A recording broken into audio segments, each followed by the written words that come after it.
into Social Core's headquarters for what would be the last time. My coffee was still hot, my laptop bag slung over my shoulder. A morning like any other, except for the knot in my stomach telling me it wasn't. I'm Chen, and I built the technology that powers one of the fastest growing social platforms in the world. Though if you asked my co-founders, they'd tell you a different story. Morning Alex, our head of customer support, called out as I passed. I managed to smile, wondering if she knew what was coming. The whispered conversations, the sudden meeting cancellations, the way our CFO Marcus wouldn't meet my eyes lately, it all pointed to one thing. They were making their move. I reached my office, still the same cramped space I'd had since we founded the company 3 years ago. I'd refused to move to the executive floor, preferring to stay close to the engineering team. A real CTO works in the trenches, I'd always said.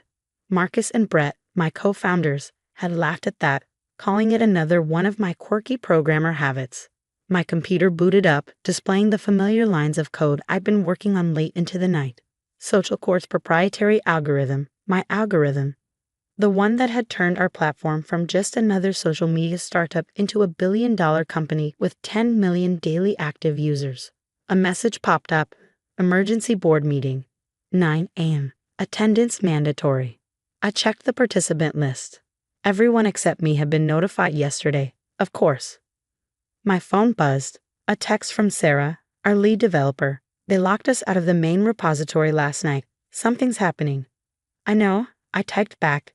Don't worry, remember Protocol 0. Already in place. Good luck. I smiled despite everything. They thought they had it all figured out. The perfect corporate coup, timed down to the minute. What they didn't know was that I'd seen it coming months ago. The signs had been there since our Series C funding round. Brett, our CEO, had started taking more credit for the technical innovations that made our platform unique. Marcus had begun questioning every development decision, suggesting we streamline the engineering team. Both had gradually excluded me from key meetings about the company's future, but their biggest mistake, assuming that because I was quiet, because I preferred coding to corporate politics, I was naive. At 8:55 a.m., I grabbed my laptop and headed to the executive conference room. Through the glass walls, I could see them already assembled. Brett and Marcus, our new board members from Vision Ventures, and a man I recognized as David Warner, a hotshot CTO from a competing platform. My replacement, presumably. Alex, good of you to join us. Brett's smile was sharp as a razor. We have some matters to discuss. I sat down, noting how they'd arranged the seating, me alone on one side, then presenting a united front on the other. Classic intimidation tactic. I'll get straight to the point, Brett continued. The board has concerns about the technical direction of the company. We feel it's time for a change in leadership. We appreciate your early contributions, Marcus added, not even trying to hide his smirk. But we need someone with enterprise experience to take us to the next level. I stayed silent, watching them exchange glances. My lack of reaction was making them nervous. Your shares will be bought out at their current valuation. Brett pushed a document across the table. It's a generous offer, considering recent performance issues. There it was. They'd been manufacturing performance issues for months, subtle changes to the platform that would only show their full impact after today.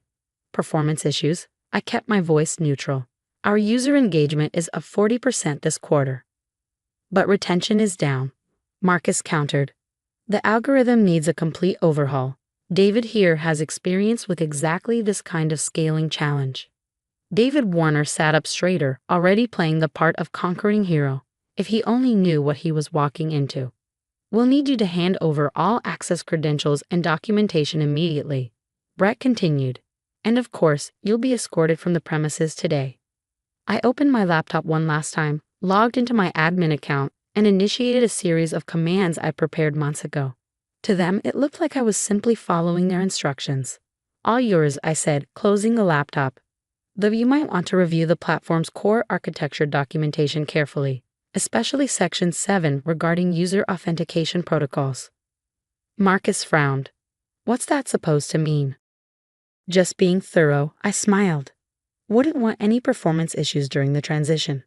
Brett slid the buyout agreement closer. Sign here, and we can all move on. I signed without hesitation, watching their faces flicker with surprise and then satisfaction. They'd expected a fight, maybe even hope for one. A messy exit would have made it easier to justify what they were doing. Instead, they got something much more dangerous.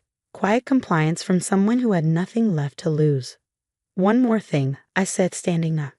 You might want to pay attention to the user logs around 9 a.m. on Friday. Could be interesting. Is that a threat? Brett's voice hardened. Not at all. Just looking out for the platform's stability. That's what a good CTO does, right? As security escorted me out, I could hear them already celebrating in the conference room. Brett was probably explaining to David how the platform worked, not realizing that what he understood about our technology barely scratched the surface. Because what none of them knew, what none of them had bothered to learn, was that I'd built more than just an algorithm. I'd built a failsafe. In the lobby, I turned in my badge to the same security guard who had greeted me every morning for 3 years. Everything okay, Mr. Chen? He asked, noting the security escort. It will be, I replied. Though you might want to keep Friday morning free. Could be an interesting day. Outside, the fog had finally lifted, revealing a clear San Francisco sky. I checked my phone. Messages from team members expressing shock and support. News alerts already picking up the story of my sudden departure. But the message that made me smile was from Sarah. Protocol 0 status. Armed and ready. Timer set for 72 hours. I walked to my favorite coffee shop, ordered my usual, and opened my personal laptop. Time to put the final pieces in place. Because while Brett and Marcus were busy dividing up my stake in the company, while David Warner was probably already rearranging my old office, a simple countdown was running in SocialCore's systems. In exactly 72 hours, when 10 million users logged in to check their feeds, they'd learned the truth about who really built the platform they used every day. More importantly, they'd learned what Brett and Marcus had tried to hide. Sometimes the best revenge isn't fighting back. Sometimes it's letting your enemies think they've won, while the real battle is just beginning. I took a sip of coffee and began to type. Friday was going to be very interesting indeed. The next 72 hours were the longest of my life. I spent them in my apartment, surrounded by monitors showing SocialCore's public API status, user engagement metrics, and most importantly, a countdown timer that only I could see. Sarah kept me updated through secure channels. They're trying to understand your code architecture, she messaged late Wednesday night. David Warner spent 6 hours today just staring at the authentication module. I smiled, imagining Warner's frustration. The authentication module was elegant in its complexity, a piece of engineering art that had taken me months to perfect. But it was also a trap. How's the team? I asked. Waiting, watching. Most of us have rejected their retention offers. We know what's coming. Thursday morning brought a flood of news articles about my departure. SocialCore shakeup, co-founder and CTO out, read TechCrunch. The company's PR team had done their job well, painting it as a mutual decision driven by different visions for the platform's technical future. Brett even gave an interview, skillfully dodging questions about why they replaced the person who built their core technology. SocialCore has always been a team effort, he claimed. No one person is irreplaceable. My phone buzzed constantly with messages from other tech executives, offering condolences and job opportunities. I ignored them all. They'd understand why soon enough. By Thursday evening, the first cracks were starting to show. User reports of strange behavior in the platform's recommendation engine began popping up on tech forums. Small glitches in the interface that only the most observant users would notice. Warner's trying to modify the core algorithm, Sarah reported. It's not going well. Of course it wasn't. What looked like simple interface glitches were actually Protocol Zero's early warning system activating. Every attempt to alter my code only made the protocol's countdown accelerate. At 8:45 a.m. on Friday morning, 15 minutes before the scheduled revelation, I received an urgent message from Marcus. Alex, we need to talk. Something's wrong with the platform. Brett won't admit it, but we're seeing serious instability in the core systems. Whatever you did, we can make a deal. I left it unread. At 8:55 a.m., I opened my laptop and accessed a special terminal I built years ago. One final command would trigger what I'd been planning for months. Ready? I texted Sarah. Engineering team standing by. We've got your back. At precisely 9 o'clock a.m., I pressed enter. Across the globe, 10 million social core users logged in to find their feeds transformed. Instead of the usual social updates, they saw a simple message: "Welcome to the truth about social core." What followed was a meticulously documented presentation that began playing simultaneously for every user. It showed the platform's real history, not the sanitized version Brett and Marcus had been selling to the media. Security camera footage from our early days, showing me coding through the night while Brett and Marcus attended parties and networked. Archived emails proving they tried to sell my technology to competitors behind my back. Financial records revealing how they'd systematically diluted my ownership while enriching themselves. But most importantly, it showed what they'd been trying to hide for the past year. Evidence that they'd been secretly selling user data to advertisers in ways that violated both our terms of service and federal privacy laws. The presentation ended with a simple statement: "This message brought to you by Protocol Zero, Social Core's true guardian." My phone exploded with notifications. The tech press was already running stories. Social media was on fire. Social Core's stock had been halted after dropping 30% in the first minute of trading. Then came the message I'd been waiting for from a secure government email address. "Dr. Chen, this is Agent Sarah Martinez from the SEC's Cyber Unit. We've received your documented evidence of securities fraud and privacy violations at Social Core. Would you be available for a meeting today?" I was already typing my response when another message arrived, this one from the platform's largest investor. "Emergency board meeting called for 11 a.m. Your presence is requested. Full voting rights temporarily restored." At 10:55 a.m., I walked back into Social Core's headquarters. The security guard grinned and handed me a new badge. He kept it ready, just in case.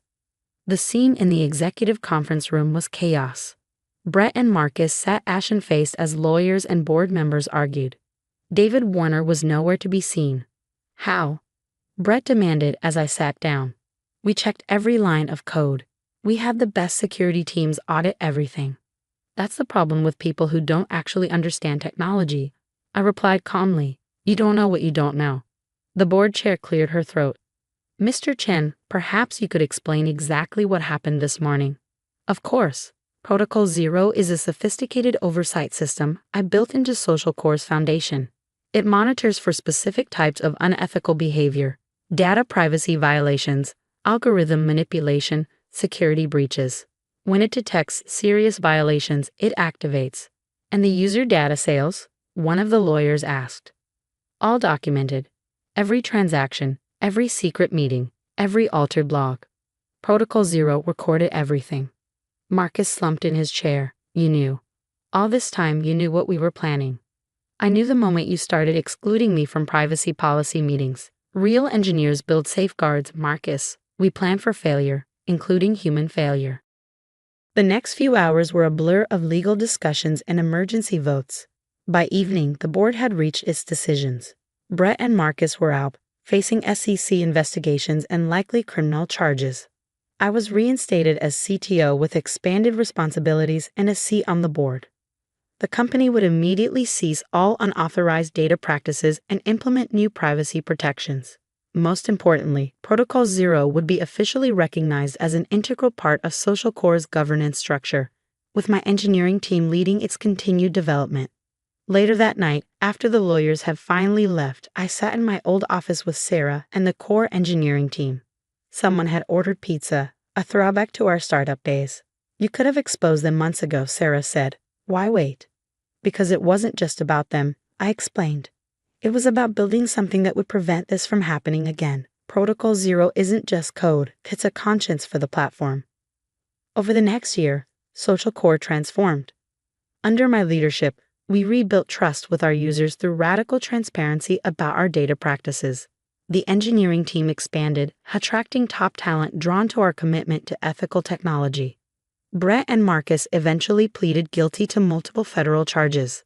Their fall became a cautionary tale in Silicon Valley about the dangers of prioritizing growth over ethics.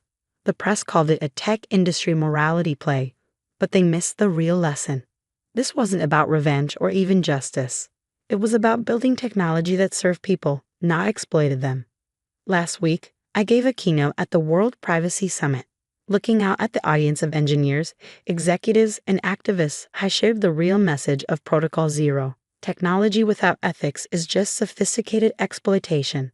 Our job isn't just to build systems that work, it's to build systems that work for the good of humanity. The standing ovation wasn't for me. It was for the idea that technology could have a conscience, that code could be a force for accountability. Now, when I badge into our headquarters each morning, I see something different in the faces of our team. Not just pride in their work, but faith in the principles behind it. Sometimes, the best revenge isn't about destroying your enemies. Sometimes it's about building something so meaningful that their actions become irrelevant. That's not just a lesson in technology. That's a lesson in life. As I write this from my office, Protocol Zero continues its silent watch over our platform. Every day, millions of users trust us with their data, their connections, their digital lives. They may not know about the safeguards protecting them, but that's the point. The best guardians are often invisible, their greatest victories the disasters that never happen. And sometimes the most powerful code isn't the one that runs the fastest or scales the highest. It's the one that ensures technology remains a force for good, even when humans forget their principles. That's the real power of Protocol Zero. That's the real triumph of engineering with ethics. And that's a legacy worth building, one line of code at a time. Of pristine Caribbean coastline, its white buildings cascading down to turquoise water.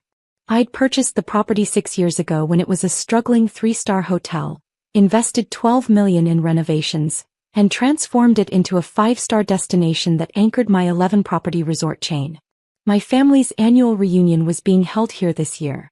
40 relatives gathering for a long weekend, and not one of them knew they were staying at my resort. "Welcome to Sapphire Bay," the valet said warmly, reaching for my luggage from my 10-year-old Honda. His name tag read Marcus, and I recognized him from the staff photos my regional manager sent monthly. Checking in. Yes, under the Summers family reunion block. His eyebrows rose slightly. "Miss Summers? I'll have your bag sent directly to—" "Just follow the standard reunion room assignments, please," I interrupted gently. "I'm a guest today." "Of course." He looked confused but handed me a claim ticket. The lobby was all marble and ocean views, with the signature blue glass chandelier I'd commissioned from a Miami artist. My cousin Ashley held court near the check-in desk, directing family members with a clipboard and an air of authority. "Kate." He waved me over. "You're finally here. We were worried you wouldn't make it." "Flight was delayed," I said, hugging her briefly. "Well, you're just in time. I've got everyone's room assignments organized. We've been upgraded. The resort gave us an amazing deal on suites for the whole family." She beamed. "Oceanfront, balconies, the works." "That's great. Your room is ready too. Let me just check." She consulted her clipboard. What?" "So, the suite upgrades were for couples and families. Since you're single, they kept you in a standard room. But it's still nice. Poolside view." I waited. "It's just that everyone else is in the North Tower with ocean views and you're in the South Building. But honestly, Kate, you'll probably be so busy with family activities you won't even notice." My cousin Jessica appeared, designer sunglasses perched on her head. "Did you tell her about the rooms?" "Just explaining the arrangement," Ashley said. Jessica nodded sympathetically. "It's actually better this way. The South Building is quieter. More your speed, you know? Less chaotic than being with all the couples and their kids." "High speed," I repeated. "You know what I mean. You're always so independent. Content with less." She gestured at my simple sundress and carry-on bag. "This way you won't feel out of place when everyone else is posting photos from their fancy suites." I checked in with the front desk agent who clearly knew who I was but followed my earlier instruction to treat me like any other guest. She handed me a key card to room 142, a ground floor standard with a view of the resort's smaller pool, far from the luxury accommodations in the North Tower. My phone buzzed as I headed to my room. A text from Ashley in the family group chat. "Everyone's upgraded to suites except Kate. She's in a standard room but says she doesn't mind. So generous of her to understand." Smiling face with smiling eyes. Replies flooded in. "That's our Kate, always so easygoing. At least she gets a poolside view. Better than nothing else." I stood in the hallway outside room 142, looking at the text thread. My family celebrating their upgraded suites at my resort, while I'd been assigned the cheapest room in the building. I opened the door to find a perfectly adequate standard room, crisp white linens, basic furniture, a small bathroom. Through the window I could see the secondary pool where families with small children played. It was nice. It was fine. It was nowhere near the oceanfront suites where my family was unpacking in luxury I'd personally designed. I pulled out my phone and called the front desk. "This is Kate Summers. I need to speak with the regional manager immediately." "Miss Summers." "Of course. I'll connect you with Mr. Patterson right away." Derek Patterson answered on the first ring. "Miss Summers, I didn't realize you were on property today. Is everything all right? I'm here for a family reunion. The Summers family block. Do you have the reservation details?" "One moment." I heard typing. "Yes, we have 40 guests under that block. Premium suite upgrades for most of the party, some standard rooms." He paused. "Oh. They assigned you to room 142. "They did. That's our most basic accommodation." "Who approved that room assignment for the owner?" "My family doesn't know I own the resort, Derek. They think they got a generous upgrade deal. And they decided I didn't qualify for a suite because I'm single." Silence on the other end. "Derek, I need you to do something for me." "Anything." "Reverse all the suite upgrades. Move my family back to standard rooms. Cancel the resort credits, the complimentary breakfast and the spa discounts. Return them to the standard reunion package rate." "You want me to downgrade your entire family?" "Immediately." "Miss Summers, that's going to cause complaints. They'll demand to speak with management." "I'm counting on it." 20 minutes later, I was unpacking my carry-on when my phone exploded with notifications. "Ashley, Kate, did you see? They're moving us out of the suites. Some kind of computer error." "Jessica, this is ridiculous. We already unpacked. They're saying we have to move to standard rooms." "My Uncle Tom. The manager says there's no resort credits anymore either. What kind of place is this?" "Aunt Linda, I'm going to the front desk to complain. This is unacceptable service." I smiled and headed to the lobby. The scene was exactly what I'd expected. 15 angry family members crowded around the front desk, voices overlapping as they demanded explanations. Ashley waved her clipboard like a weapon. Jessica was filming on her phone, probably planning to post a scathing review. "This is outrageous," Aunt Linda declared. "We had confirmed upgrades. Oceanfront suites. Now you're saying we have to move to smaller rooms." The front desk agent maintained professional composure. "I apologize for the confusion, but there was an error in the original booking. The suite upgrades and resort credits weren't actually approved. I have the confirmation email." Ashley thrust her phone forward. "It says right here we're getting the premium experience." "I understand, ma'am, but—" "I want to speak to the manager," Uncle Tom interrupted. "This is unacceptable. We're a party of 40. We deserve better treatment." "I'll get the regional manager," the agent said, already reaching for her phone. I stood at the back of the group watching the chaos unfold. My cousin Ryan spotted me. "Kate, can you believe this? They're downgrading everyone." "Everyone?" I asked innocently. "Well, not you obviously. You're already in a standard room." He said it without malice, just stating what he thought was obvious. "But the rest of us are being moved from luxury suites to regular rooms. It's crazy." Derek Patterson emerged from the executive offices, immaculate in his resort manager suit. His eyes found mine immediately, a question in them. I gave him the slightest nod. "Ladies and gentlemen," he said, his voice cutting through the complaints. "I apologize for the confusion regarding your room assignments." "Confusion?" Jessica snapped. "This is incompetence. We were promised upgrades." "I understand your frustration. However, I need to clarify something about this situation." He pulled out his tablet. "The Summers family reunion block was booked at our standard group rate. The suite upgrades you received were unauthorized." "Unauthorized by who?" Ashley demanded. "By the property owner." Derek's gaze swept across my family. Miss Summers specifically requested that all upgrades be revoked. The lobby went silent. "Miss Summers." Aunt Linda's voice was sharp. "Kate had nothing to do with our booking. Ashley arranged everything." "Not Kate," Derek said. "Catherine Summers." the owner of Sapphire Bay Resort and the entire Sapphire Collection resort chain. You could have heard a pin drop. Ashley's clipboard clattered to the marble floor. Kate doesn't, she couldn't. She works in hotel management. She owns hotel management, Derek corrected. 11 properties across the Caribbean and Central America. Sapphire Bay is the flagship. Jessica's phone was still recording, capturing every stunned face. That's impossible, Uncle Tom said weakly. Kate drives a Honda. She dresses like she shops at outlet malls. I do shop at outlet malls, I said, stepping forward from the back of the group. And my Honda runs perfectly well. Neither of those things has any bearing on my net worth. The crowd parted as I walked toward Derek. Miss Summers, he said formally. I've executed your instructions. All room assignments have been returned to the standard group rate. Should I proceed with the downgrades? Every eye was on me. Ashley found her voice. Kate, you own this resort? I purchased it 6 years ago. Invested $12 million in renovations. Built the North Tower you were all just complaining about being moved out of. But you never said anything. You let us book here, let us think we were getting some special deal. You did get a special deal, I interrupted.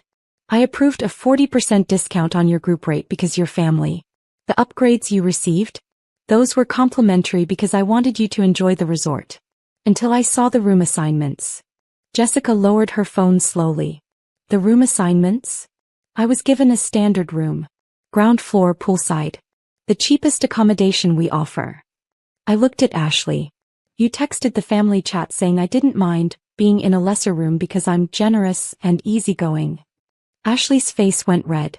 You decided I didn't qualify for an upgrade because I'm single. Because I'm different. Because you assumed I couldn't afford better anyway. We didn't mean it like that, Jessica protested. How did you mean it then? I asked quietly. When you said the standard room was more my speed? When you suggested I'd feel out of place in the luxury suites? When you told everyone I was content with less? Silence. I own this resort, I continued. I designed those suites you were so excited about. I selected every piece of furniture, every art piece, every amenity. I built the spa where you booked treatments and the restaurant where you made reservations. And you assigned me to the worst room in the building because you decided I wasn't good enough for better. Aunt Linda sank into a nearby chair. Kate, we didn't know. You didn't ask. You made assumptions based on my car and my clothes and my marital status. You decided I was less successful, less important, less deserving. Ryan stepped forward. So you're punishing us by taking away the upgrades. I'm giving you what you booked, I corrected. Standard rooms at a discounted group rate. Which is still generous considering you tried to exclude me from the luxury accommodations at my own resort. Derek cleared his throat. Miss Summers, should I proceed with reassigning rooms? I looked at my family, 40 faces showing various degrees of shame, confusion, and residual entitlement. Part of me wanted to let them sit in their embarrassment, let them experience the standard rooms they deemed good enough for me. But they were still family. No, I said finally. Keep the suite upgrades. Restore the resort credits and the breakfast. They can stay in the North Tower. Relief flooded several faces. But, I continued, I'm moving to the presidential suite. The one in the private tower that's not available for standard bookings. With the ocean views, private infinity pool and dedicated concierge service. The suite that costs $12,000 per night. $12,000, Ashley choked. I am still the owner, I said. And I deserve the best accommodations at my own property. Derek, have my things moved immediately. With pleasure, Ms. Summers. As Derek made arrangements on his tablet, I turned back to my family. You're welcome to enjoy your suites. Enjoy the resort, the amenities, the vacation. But from now on you include me. Not because I own the place, but because I'm family and I deserve the same respect you give each other. Uncle Tom found his voice. Kate, we're sorry. We should have. You should have treated me better regardless of what you thought my bank account looked like, I finished. But yes, you should have. Ashley picked up her clipboard with shaking hands. Can we start over? Can you tell us about your business? Really tell us. I considered. The presidential suite was probably ready by now. I could retreat there, enjoy my private pool and ocean views, let them wonder about the empire I'd built. But they were asking. Finally asking. This evening, I said. Come to my suite at 7. I'll order dinner from our executive chef, the one I recruited from a Michelin-starred restaurant in Miami, and tell you everything. Your suite? Jessica asked hesitantly. The presidential suite, yes. There's room for 40 on the terrace. Bring everyone. It's time you understood who I am. That evening, my family gathered on the sprawling terrace of the presidential suite. The sun set over the Caribbean, painting the sky in impossible colors. My private chef served courses I'd personally approved, wine from my resort's premium cellar. And I told them everything. About buying my first struggling hotel at 28 with money I'd saved from a tech job. About renovating it, turning it profitable, selling it for triple my investment. About building a portfolio of 11 properties across 6 years. About creating the Sapphire Collection brand that was now synonymous with luxury Caribbean hospitality. They listened. Actually listened without interruption or dismissal. You did all this by yourself? My cousin Ryan asked, awed. With excellent teams at each property, I said. But yes, the vision and capital were mine. Ashley set down her wine glass carefully. And we put you in room 142. You did. I'm so sorry, Kate. I thought I was being practical. I thought you wouldn't care about the room quality because you never seem to care about appearances. I don't care about appearances, I agreed. But I care about being valued. About being included. About my family seeing me as worthy of the same treatment they give each other. We see you now, Aunt Linda said quietly. And Kate, we're proud of you. We should have been proud all along. The evening continued with questions about my business, my properties, my plans for expansion. They wanted to know everything, and for the first time I believed they genuinely cared about the answers. Later, after everyone left, I stood alone on my terrace overlooking the resort I'd built. The North Tower lights glowed where my family slept in their complimentary suites. The resort hummed with satisfied guests enjoying amenities I'd created. My phone buzzed. A text from Ashley to the family group chat. Thanks to Kate for an incredible evening. I'm sorry for how we treated her. She deserves every success she's built. Red heart. Replies flooded in, apologies and admiration mixing together. I smiled and looked out at the Caribbean night. They finally saw me. The successful businesswoman. The resort owner. The woman who'd built an empire while they'd assumed she was barely getting by. But more than that, the family member who'd chosen grace over revenge, even when she had every right to cancel their entire vacation. I'd revealed my success on my terms at my resort with my grace. And that was worth more than any presidential suite. But not expensive enough to justify my sister's attitude. Olivia sat at the head of the table in her Chanel suit, surrounded by her bridesmaids, our mother and 2 aunts. I sat at the far end in my simple cotton dress from Target, nursing my orange juice because I had work calls later. So the photographer confirmed he can do an extra hour for family portraits, Olivia was saying, scrolling through her phone. That's $800, but Daddy said he'd cover it. Our father beamed. Nothing's too good for my little girl's wedding. I smiled into my orange juice. Olivia was 32. Hardly little. But she'd always been the princess. Harvard-educated, engaged to a corporate lawyer, working as a senior marketing executive at a Fortune 500 company. I was the family disappointment at 28. Emily, you're being so quiet, my mother said, looking down the table at me. Are you sure you're feeling well? You look a bit tired. I'm fine, Mom. Just listening. Are you still working at that event planning place? Aunt Margaret asked with poorly concealed pity. What was it called again? Thompson Event Design, I said. Right, she nodded sympathetically. And they have you doing, what exactly? Coordinating events, I said simply. Olivia's maid of honor, Brittany, whispered something to her. Olivia glanced at me and nodded. My stomach tightened. I knew that look. Actually, Emily, we need to discuss something. Olivia set down her mimosa with the air of someone about to deliver bad news for my own good. About the wedding. Okay, I said carefully. We've been looking at the photos from the engagement party, she continued. And while there's no easy way to say this, you don't really fit the aesthetic we're going for. The table went quiet. Mom looked uncomfortable but said nothing. The aesthetic? I repeated. The wedding is very upscale, Brittany jumped in. Olivia and Marcus have invested over $200,000 to make it perfect. The Carlton Estate, designer florals, a Michelin star chef. Everyone needs to look the part. We can't have you ruining our photos, Olivia said, her voice taking on that edge she used when she wanted to sound sympathetic but firm. You understand, right? It's not personal. It's just that your situation doesn't match the elegance we're trying to achieve. The whole table agreed I'd make them look bad. My mother nodded reluctantly. Aunt Margaret murmured something about understanding the vision. Even my cousin Sarah, who I'd helped move apartments last year, wouldn't meet my eyes. Why situation? I asked quietly. Your clothes, your hair, your general presentation, Olivia gestured vaguely at me. You always look so worn out. Like you can't afford better. And at a wedding this high-end, we need everyone to look polished. I could buy a new dress, I offered, already knowing where this was going. It's not just the dress, Olivia sighed. It's everything. The way you carry yourself. You work in event planning but you look like you can't even plan your own wardrobe. Marcus's family is very prominent. His mother is already concerned about our side of the family looking appropriate. So you're uninviting me, I stated. We're asking you to sit this one out, my mother said gently. Just the ceremony and reception. You can still come to the rehearsal dinner if you'd like. Something smaller, more casual. More hidden, I corrected. Olivia's face hardened. Don't be dramatic. We're trying to be kind about this. Some siblings wouldn't even invite you to the rehearsal dinner. My phone rang.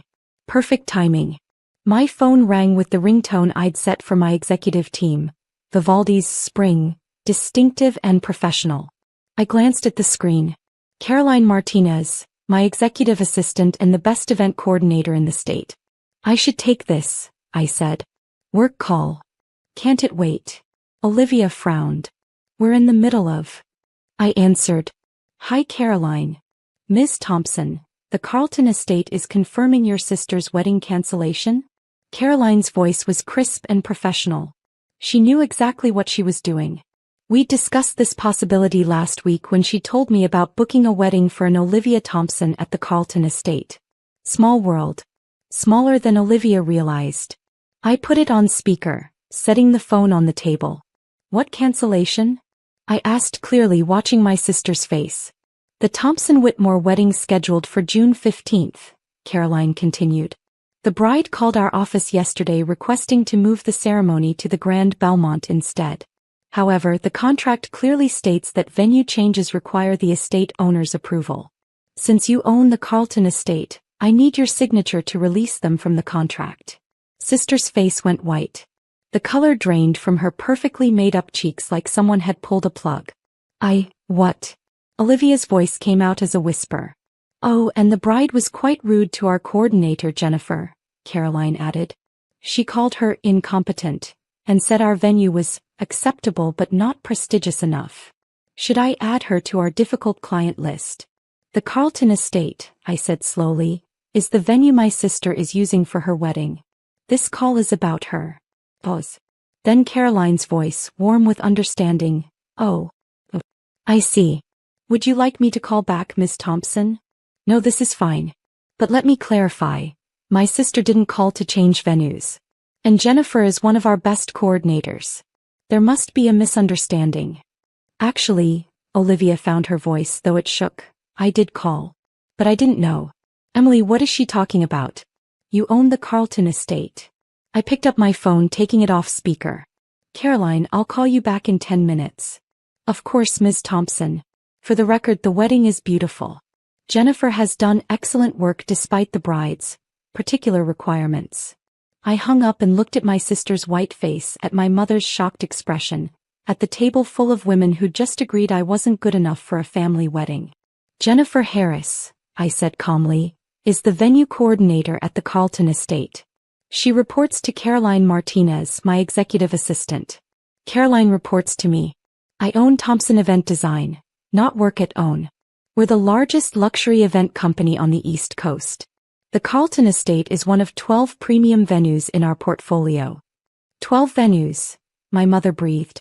The Carlton Estate alone is worth $18 million, I continued. We host about 80 weddings a year there, plus corporate events, galas and private parties. Your wedding, Olivia, is one of 3 happening that weekend. Olivia grabbed her phone, fingers shaking as she scrolled. The contract I signed, it said Carlton Estate Management LLC. Pie company, I confirmed. We manage all our properties through LLCs for liability purposes. It's standard business practice. Aunt Margaret leaned forward. You're saying you own the venue where Olivia is getting married? I'm saying I own the company that owns the venue, yes. Thompson Event Design. We've been in business for 6 years. Last year's revenue was $47 million. We employ 230 people full-time and another 500 contractors during peak season. Brittany made a strangled sound. But you look like I can't afford better? I finished for her. I dress simply because I spend 12 hours a day running a business. I don't need designer labels to prove anything. I need comfortable clothes that let me move between a construction site for our new venue in the morning and a black tie gala in the evening. Olivia's hands trembled as she set down her phone. Jennifer. Your coordinator. She's been planning my wedding for 8 months. Yes. She's excellent at her job. One of our best. I called her incompetent yesterday, Olivia whispered. She suggested orchids instead of peonies for the centerpieces because peonies won't be in season. I told her she clearly didn't understand luxury events. Jennifer has coordinated over 300 weddings, I said. She was trying to save you money and ensure your flowers would be fresh. Peonies in June would cost you an additional $15,000 and likely arrive wilted.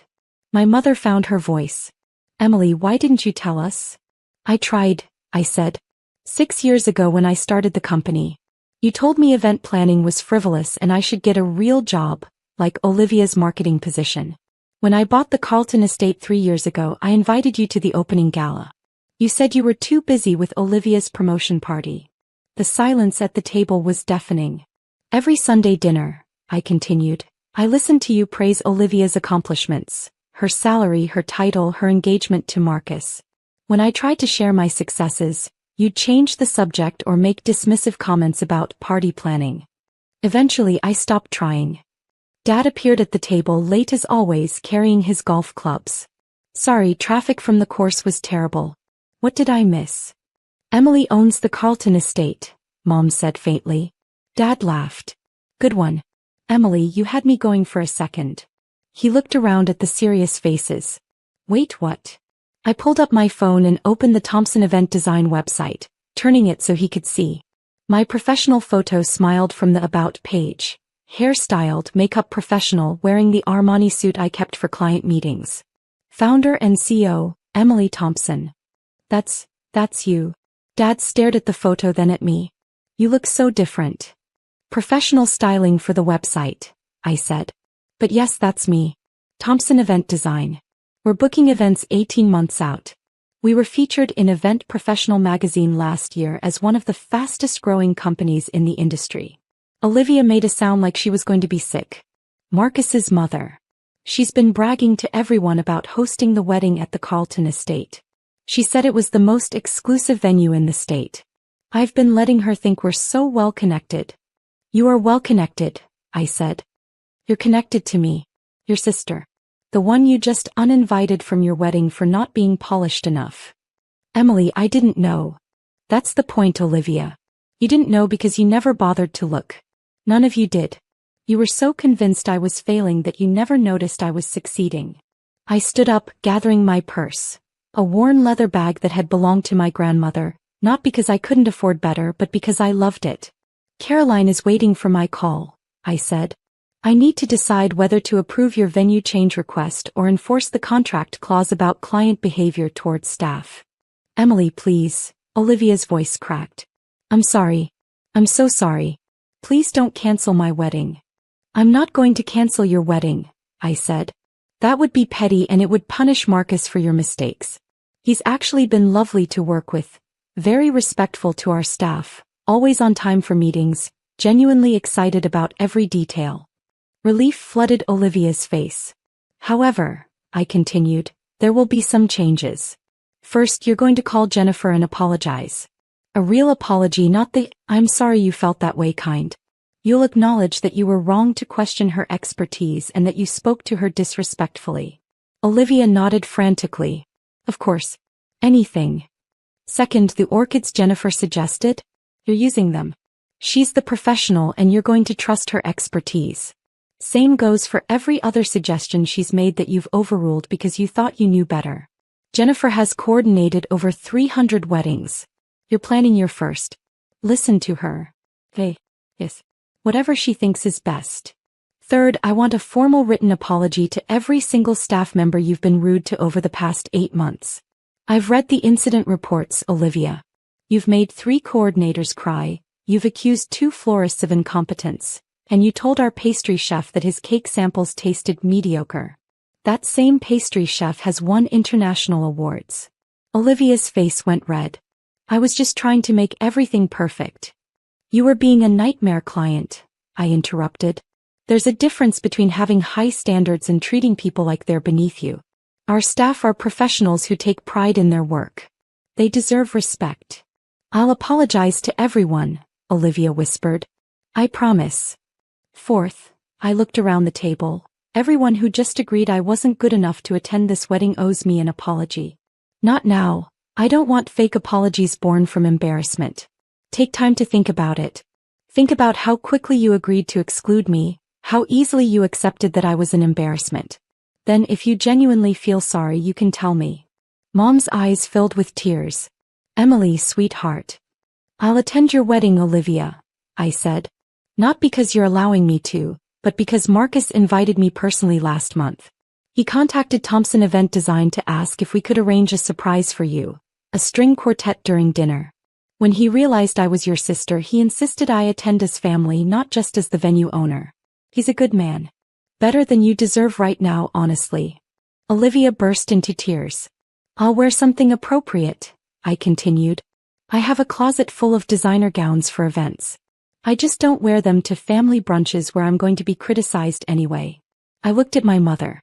The rehearsal dinner you graciously offered to let me attend? I own that venue too. The Harbor Club. We're hosting it at cost as a family gift. You might want to be nicer to the staff there as well. Mom covered her mouth with her hand. One more thing, I said, pulling out my business card and sliding it across to Olivia. Jennifer mentioned you've been having trouble with your caterer.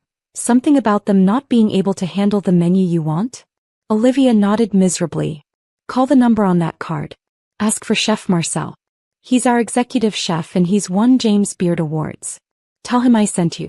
He'll handle your menu personally at the same price you're paying your current caterer. Consider it a wedding gift from your embarrassing sister. I walked away from the table, leaving behind shocked silence and the ruins of their assumptions. My phone rang again as I reached my car. Caroline. How did it go? She asked. About as well as expected, I said. Don't cancel the wedding. But do flag Olivia Thompson's file. If she's rude to staff again, I want to know immediately. Understood.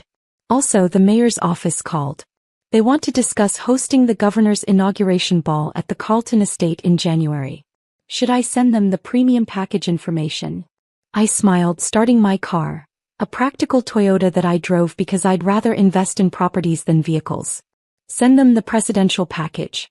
If they're bringing the governor, we'll do it right. We'll do, boss. And Emily? For what it's worth, I looked up your sister's wedding file. Based on her behavior, I would have uninvited her from any event I was running. I laughed. Thanks, Caroline. I'll be in the office in 20 minutes. We have the Grayson anniversary party to finalize. As I drove away from the country club, I caught sight of my reflection in the rearview mirror. Same worn-out Emily in her Target dress. But now my family knew what I'd always known. The clothes don't make the success. The work does. My phone buzzed with a text from Marcus. Olivia just called me crying. Did something happen at brunch? I typed back. Just a little family misunderstanding. All sorted now. See you at the venue walkthrough Tuesday. He responded immediately, looking forward to it. And thank you for the string quartet idea. She's going to love it. At least one member of Olivia's wedding party had manners. That was something. I pulled into the parking lot of Thompson Event Design headquarters, a restored Victorian mansion that served as our main office. My name was on a plaque by the door, small and understated. just like I preferred. Inside, my team was already working on next month's events. Caroline handed me a coffee as I walked in. Your sister's file is flagged, she confirmed. Also, Jennifer wants to thank you. Apparently, she just received a very emotional apology call. Good, I said. Now let's talk about the governor's ball. I'm thinking we use the ballroom and the sculpture garden. And just like that, I was back to work, building my empire one event at a time. Whether my family noticed or not,